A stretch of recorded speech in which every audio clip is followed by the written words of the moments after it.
Hi everyone, and welcome to another Buff Brows Masterclass, and today we are doing a brow lamination and lash lift combo.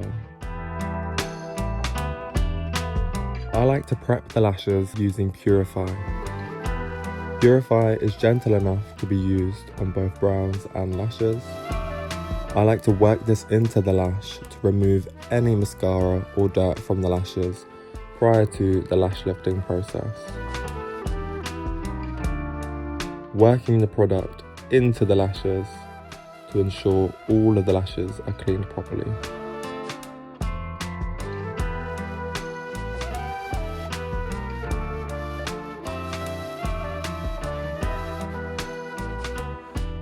Repeating the process on the other eye, being careful not to get any product into my client's eyes. I myself like to fan the lashes off and make sure they're fully dry before applying any solutions to the lashes. So just drying them off using a mini fan and giving them a light brush through using a spoolie.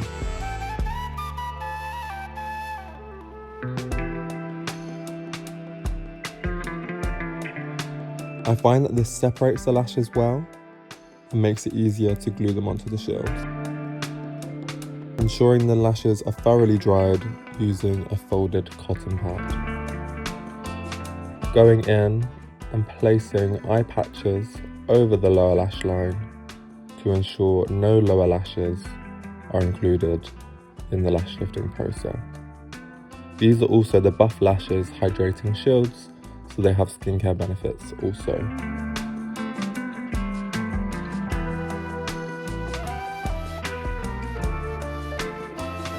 Going in and making sure any lashes that have been stuck down from the upper lash line are removed from the eye pad.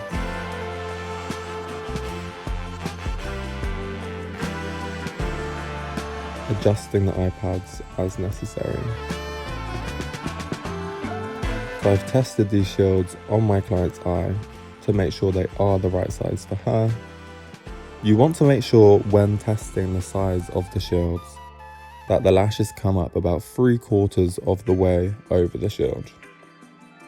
Any further or any less and you aren't going to get the lash lift you desire.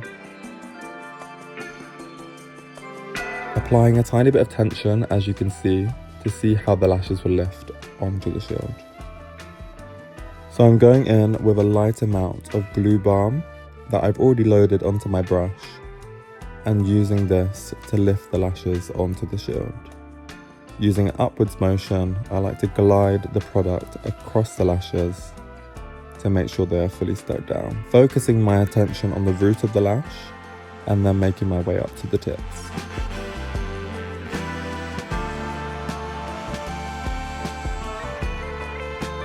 I find when using the flat brush, these are so much easier to lay down. And don't be scared to apply a bit of pressure. You'll find that your client can barely even feel it.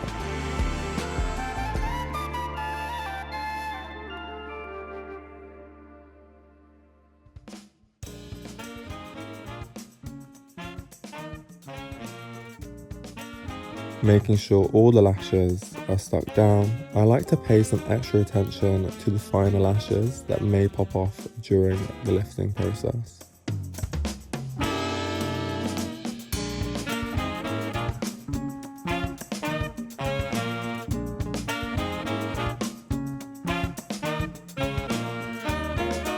Now that I'm happy with the lashes being glued down, I like to go in with my lash separator to make sure all of the product is combed through and to make sure the lashes are separated before applying any solutions. I find this also helps me to get the lashes as lifted onto the shield as possible. If you're ever worried about this, you do kind of want the lash line and the lash band to be exposed slightly. You don't want to flip the lid completely, but you do want to see an exposed lash line.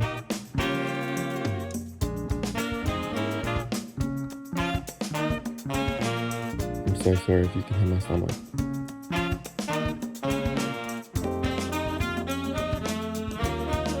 So now I'm going back in with my glue, as my lash separator may have lifted some of the lashes from the shield.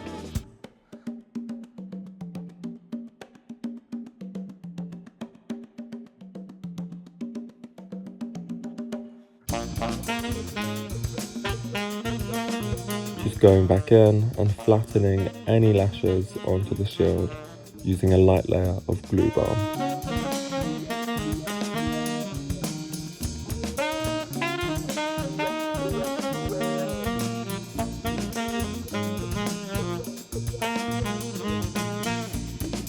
Take your time with this, as if you rush this process, you may not find your lash lift results to be effective. And then just going in with a final comb through to make sure all the lashes are separated on the shield.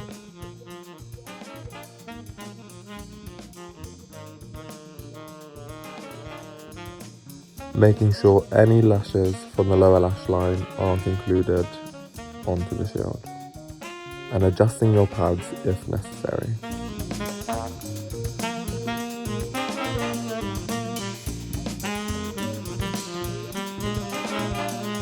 Repeating the process on the right eye. Making sure the shields are close enough to the lash line, but not too close, as sometimes if they're too close, you don't get a lift either.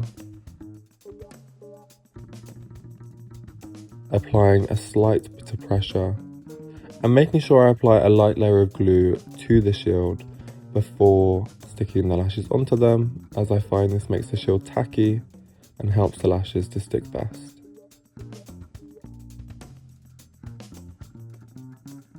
As you can see, the lashes are gluing onto the shield effortlessly.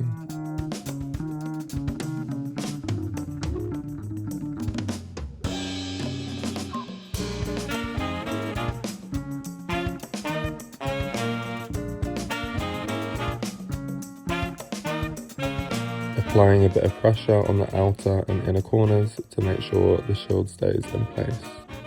And of course, my big head had to get in the way.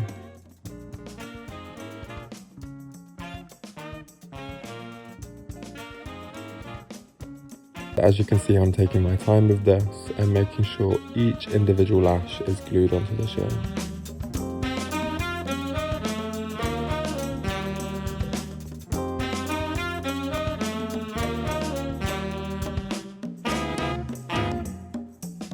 And I'm not too sure if you can see there, but we are using a size medium large shield.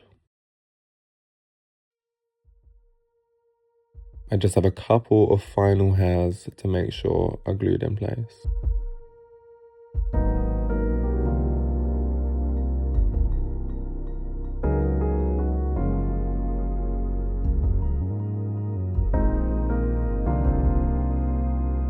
Going in with my lash comb and making sure all the lashes are separated, ready for step 1.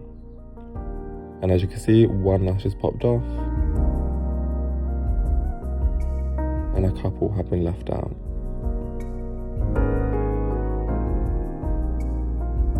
See what I mean about a third of the way up? We don't want them any higher than that, but any lower, and we won't meet the curl that we desire.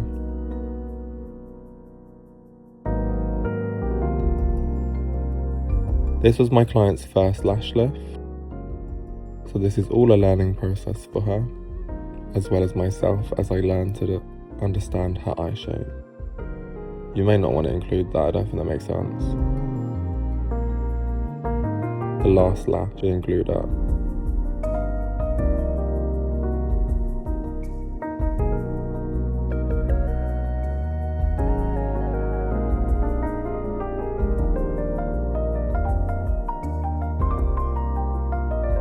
Going in and adjusting the eye pads as necessary to make sure they are comfortable for my client.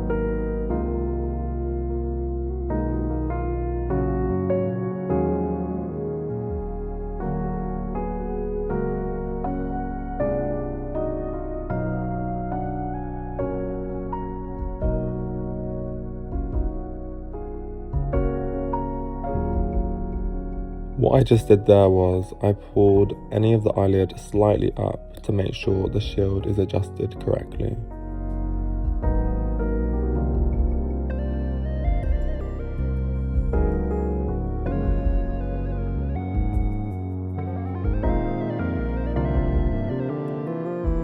the last lash has been lifted onto the shield.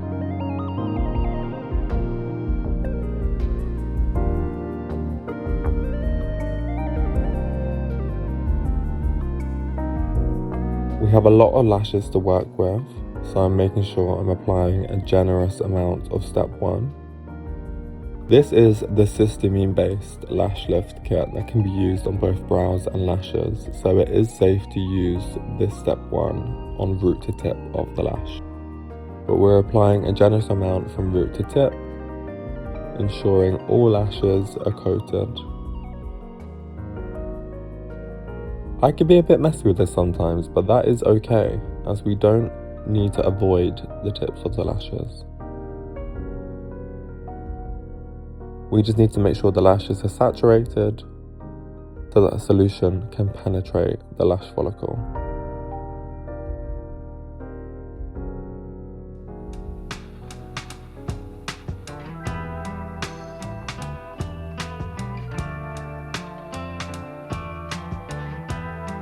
Going in and just applying any solution to any lashes that I have missed to ensure even coverage.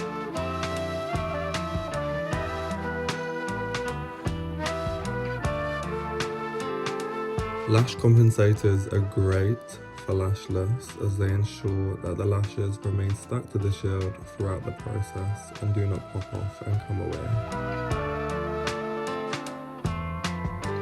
So I'm applying step 1 to the second eye now and just ensuring even coverage over the lashes. So as you can see, I'm trying to get as close as the root to it as possible without touching the lash line to avoid any irritation.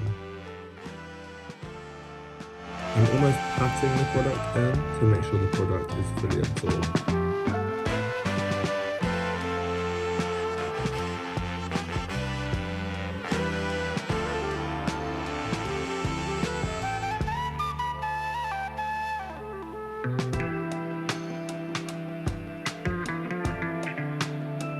And just applying a little bit more product there at the root of the lash.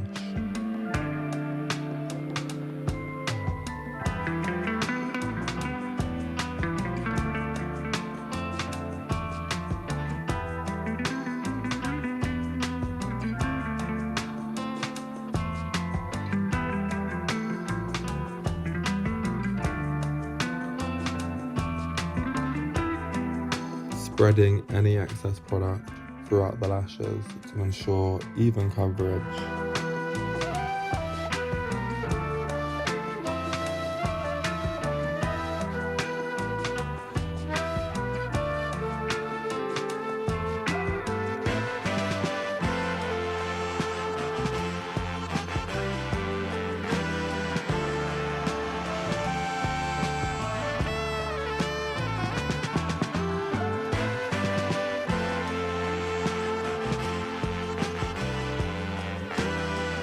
I'm going in with the lash compensator again to make sure all lashes stay as close to the shield as possible. Now that the lashes are fully cooked, we can remove any step 1 from the lash using a microfiber brush. I like these brushes as they make sure all the product is removed. They have tiny little hairs and fibers in the brush, and they really get into the lashes.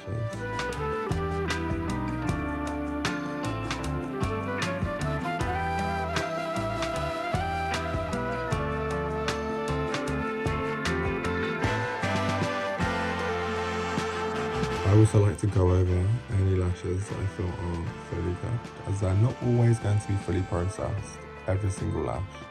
So any lashes that I feel need a little bit of extra time, I will just apply a tiny bit of product to and let it sit there for about 30 more seconds.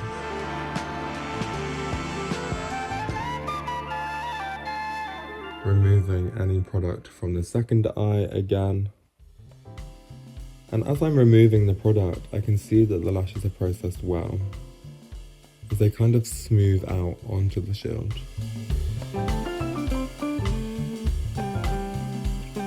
You'll also notice, if you look ever so closely, that the lashes have also started to lighten a little bit, and this is also an indication that the lashes have processed well enough.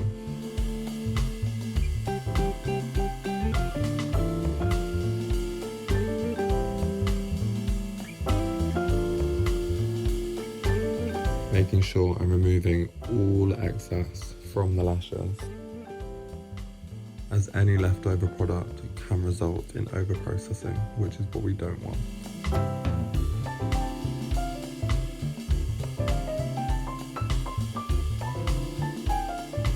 And see, as I'm gliding the product off, the lashes glide and remain stuck to the shield.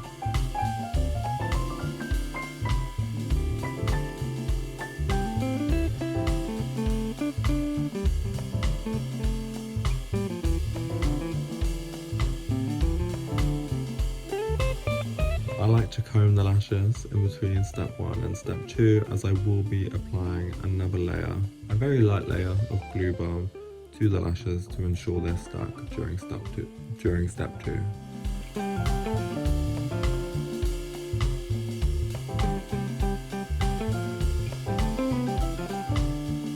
I find this also helps to lift any processed lashes slightly higher onto the shield.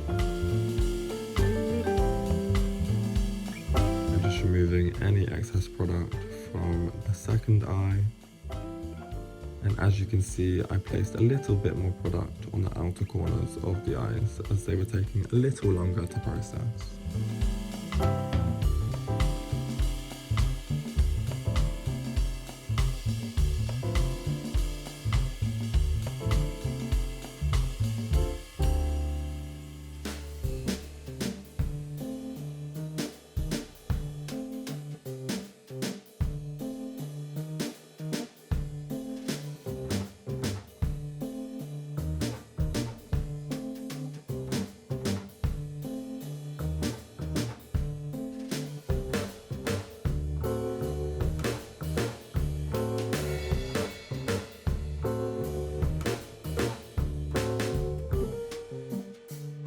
And again, going in and just combing the lashes to ensure they are all separated before applying step 2.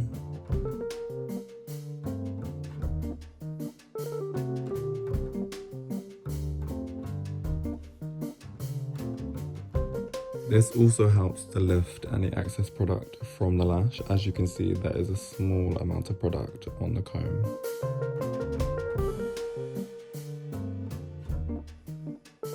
I'm going in with a small amount of glue balm, and I'm going to make sure all lashes that have popped off are just stuck back on the shield. And as you can see, we have an exposed lash line, but we do not have a flipped lash line.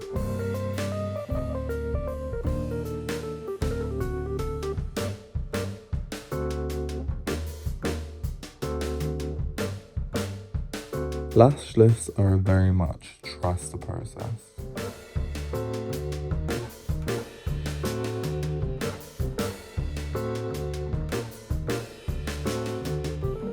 And just look how healthy the lashes still look after being lifted. Going in with step 2 now, I'm repeating the processes of step 1. We want to ensure even coverage from root to tip, as this is a cysteamine based solution. So we can apply this product all over the lashes.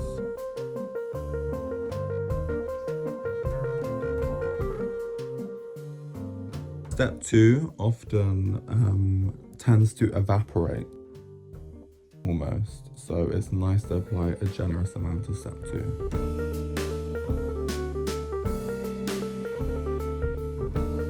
And again, doing this on the second eye to ensure even coverage from root to tip.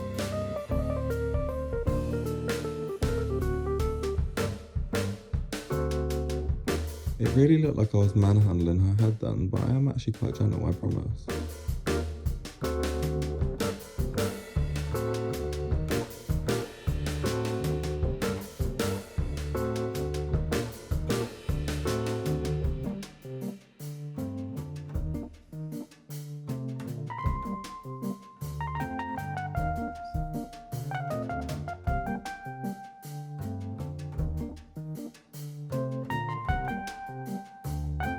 that outer corner just needed a little bit more product.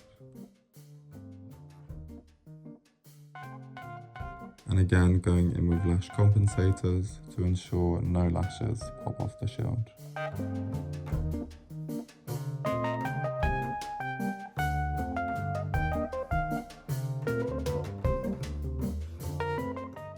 I'm just checking the lashes as you saw there. And now it's time to remove the compensators and completely remove step 2 from the lashes. You'll know that step 2 is ready to remove when you give the lashes a slight push and they don't tend to move from the shield. They will always stay in place. And you'll see the lashes now follow the shape of the shield.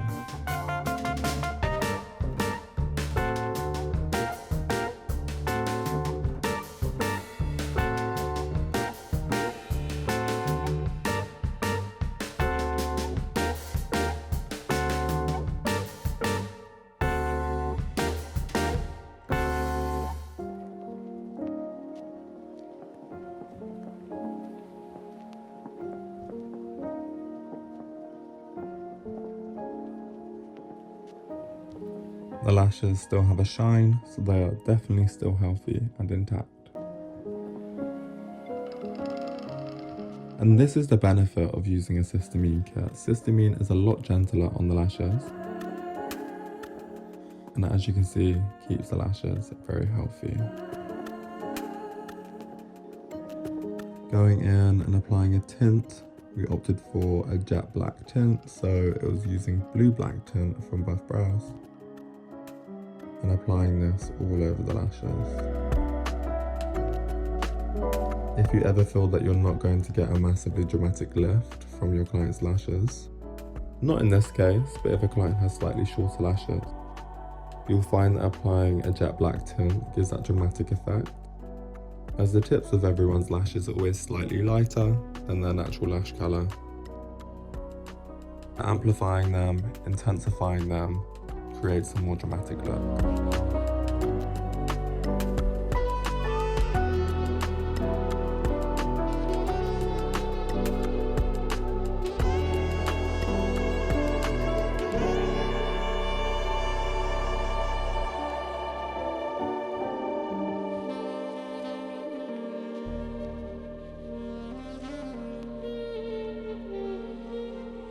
You'll find that the lash lifting process makes the lashes more porous and your lashes will tint very quickly.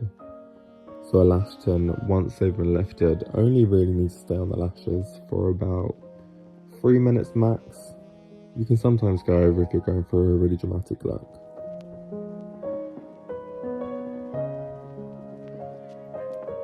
Just making sure them tips are coated. Because as you can see, the lashes are a lot longer than they seem. They just needed some colour on them. Removing any excess tint, just to make the cleanup process that little bit easier.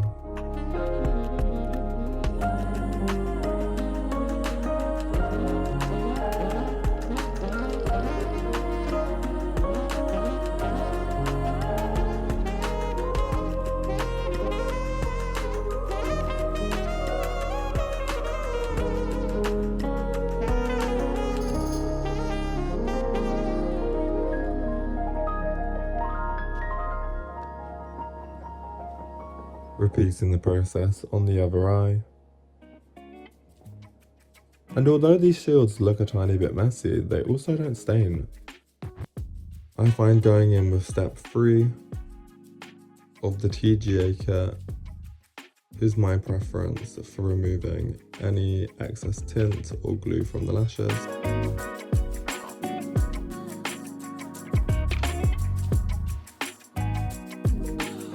Removing the shield and fanning off the lashes, just drying any solutions in place and brushing them up. As you can see, step 3 is perfect for removing any excess tint or glue from the lashes.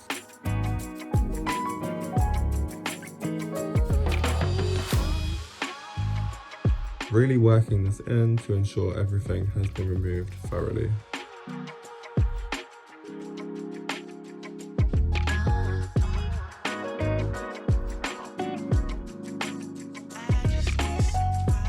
And don't be scared to move the lashes about. Yes, they're lifted, but you can move them about slightly. They'll always bounce back.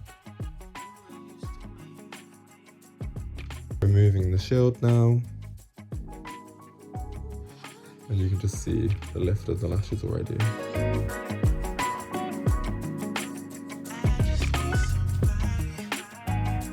Giving the lashes an extra cleanse using some Step 3 downwards onto an iPad. And then brushing them up again gently. And you can just see how the lashes bounce back. Drying the solution into place using an upward motion and a spoolie. And cleaning any excess tint away from the lid using tint remover. You can now remove the iPads and any final touches for asking the client to open their eye. And just look at the lift we have there. Wow, that looks stunning, if I do say myself.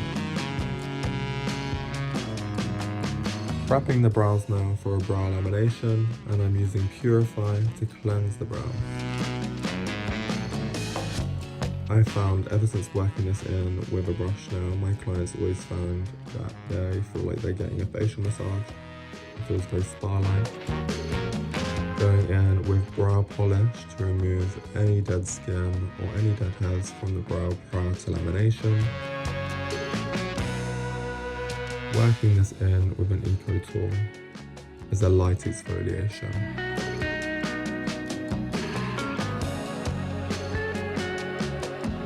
Removing this now using a spoolie and some Purify, as I find this helps to remove any exfoliation product from the brows.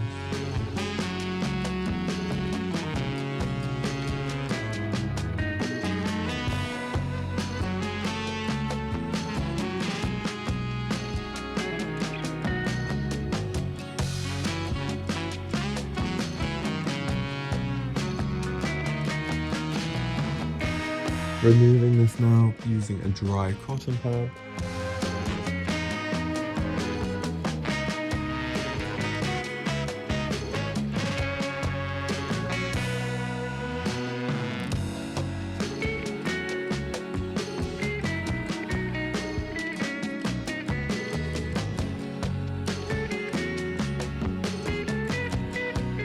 Now going in with the Cysteamine Step 1 and applying a generous amount to the brows.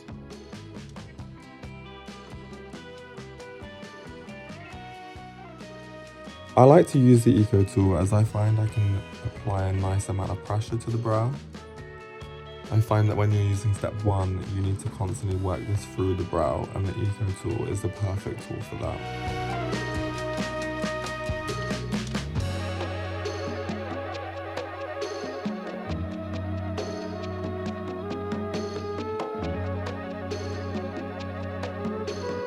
Making sure the brows are properly saturated.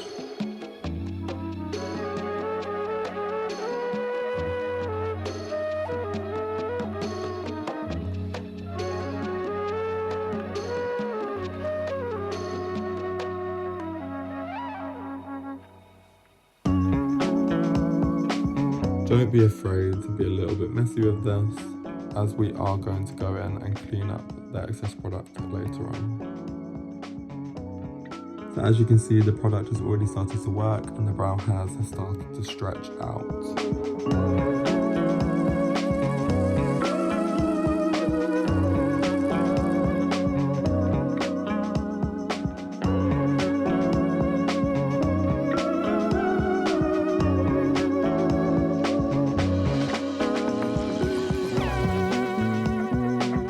Repeating this process on the other brow. And the brows still look so healthy. As mentioned, I am going to go in and clean up any excess product from the brows to avoid any skin irritation.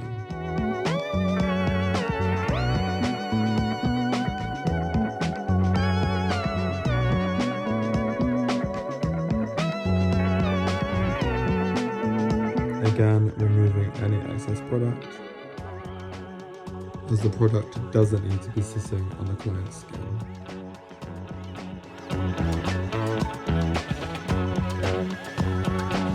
Now that I'm happy with the amount the brow has processed, I'm going to remove any product from the brow using our gold tool.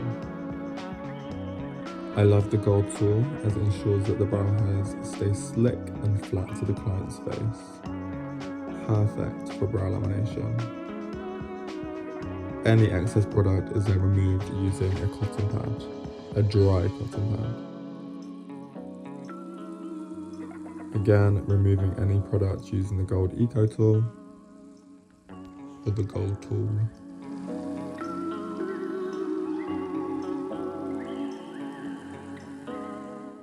I like to use Heavenly Balm as a step 1.5, just to add some nourishment back into the brows before applying step 2. So we're going to work this in using a lip gloss applicator.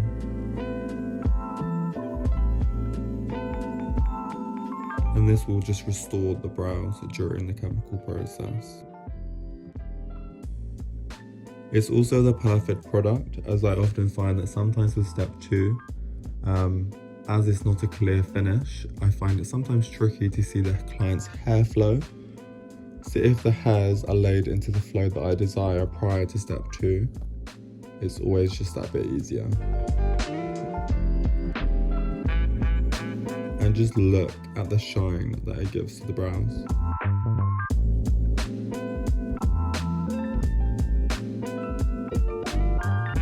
Any excess product left on the skin will also act as a skin barrier prior to step 2. So just going in and combing the brows, making sure they are in the correct hair flow before applying step 2. This was my client's first brow lamination, and she tends to wear her brows a little bit more fluffy. That's why we're going for a more fluffy look at the tops of the brows.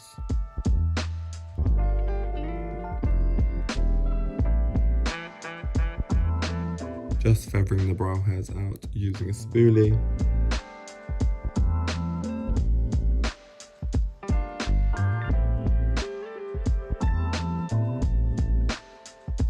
And as you can see, the brow hairs aren't completely vertical. I then like to remove any excess Heavenly Balm using the gold tool.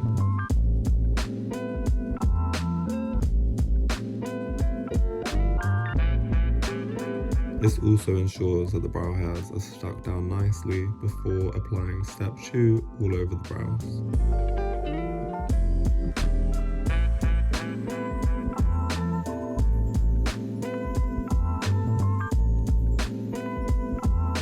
Again, working this in using my eco tool and smothering the brows in step 2.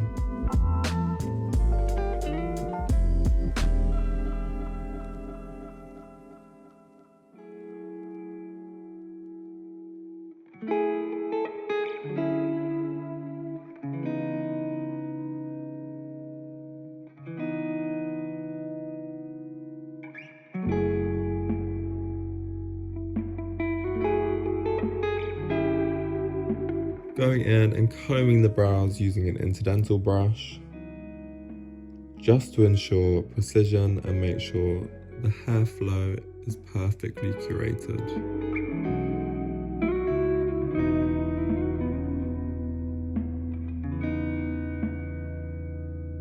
As I get towards the ends of the brows, I like to work this a little bit more outward facing. So we start more of an up and over motion. Think of it as like window wipers. Going in and removing any excess product from the brow, even though we have laid down Heavenly Balm over the skin to protect it. This is just a second measure.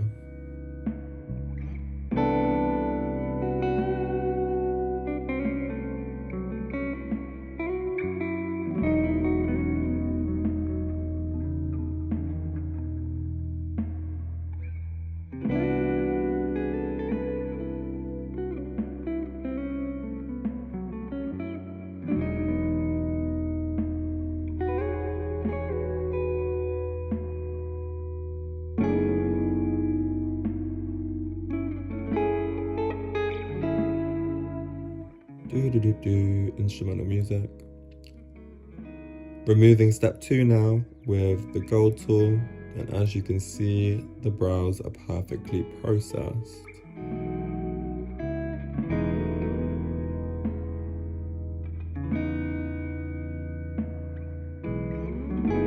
That was very satisfying. Making sure all product is carefully removed before going in and fanning out the brows. We are going for a more soft, natural brow finish, as this is my client's first brow lamination. So we opted for a messy tint to make these a little bit more wearable for my client. She does have some sparser areas in her brows, even though they are very thick and fluffy. So going in for a messy tint, using Buff Brows light brown with a dash of graphite to cool it down slightly.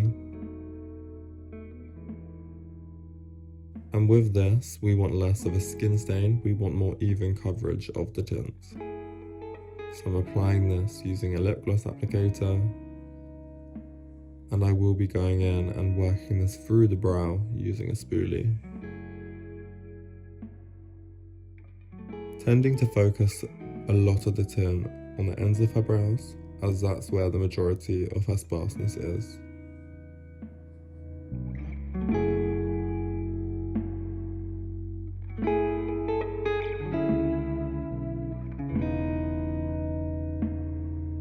So I'm working this into the brow using a spoolie now to ensure all the tips of the hairs are evenly coated. I find this helps especially with slightly thicker brows, to make sure all of the fine hairs are coated in tint.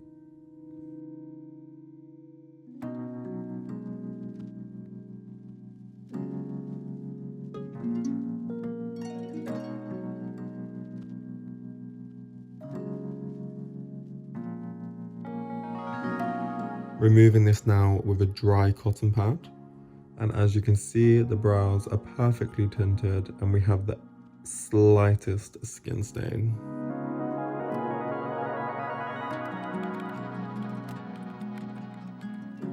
Brushing the brows up now, into position, ready for mapping. I tend to freehand map, as I like to look at a client's face and choose their ideal brow shape for them, as well as consulting with them, as a lot of people tend to map and it's not typically how the client will wear their brows. So I map the outer corners and then go in, and I only map the bottom line of the brows. With my client's brows, where she prefers to wear them a bit more fluffy, we then decided to add a little bit of definition to the lowers and the arches of the brows. So I'm going in and blending my mapping paste prior to waxing. Now this was my first time using this wax and I did love it. This was my first attempt at using it, so it wasn't gliding as I wanted to, but we did get there in the end when I decided to use the dotting technique.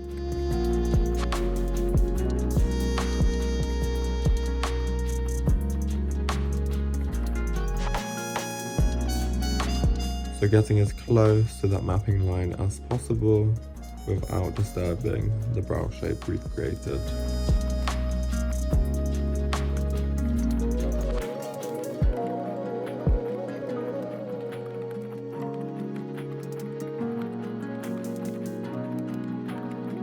Grabbing a bit more wax and working this through the arches and the tails of the brows.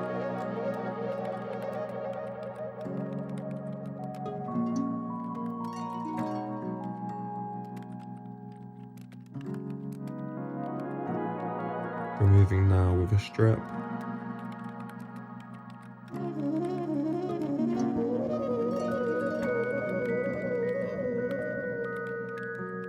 Removing the wax now with wax strips.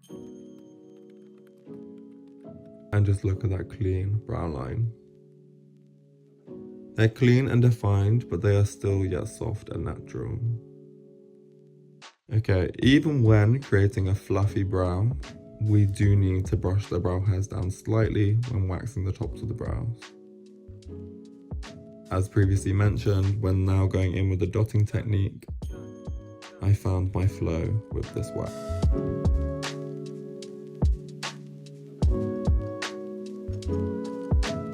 Working the wax in as much as possible and spreading it evenly.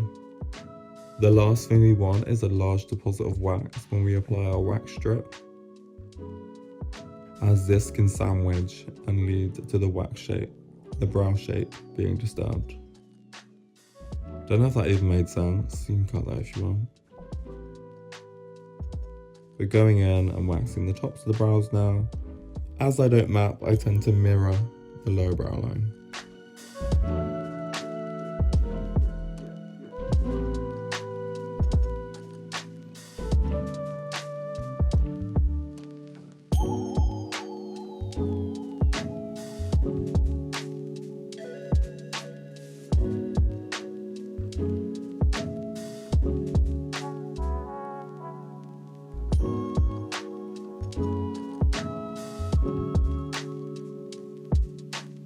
Using the dotting technique, we are applying the wax to the lower brow line, smoothing this out to capture any fine hairs.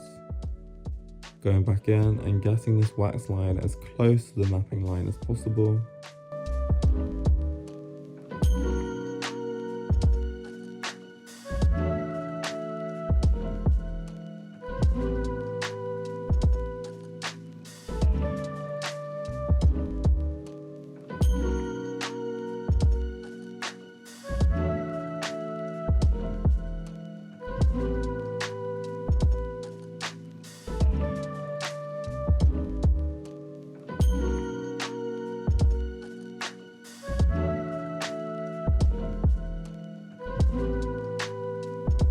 And removing a small row of hairs can create a really big difference.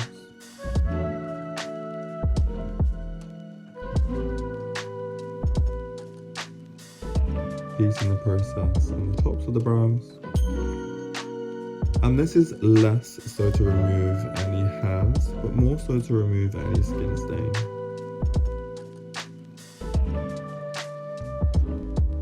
Going in with step 3 now, working this into the brows.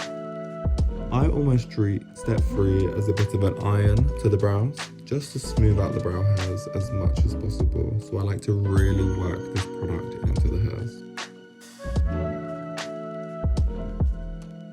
As you can see there, step 3 is really smoothing out the brows, and there we have a completed brow lamination and lash lift combo.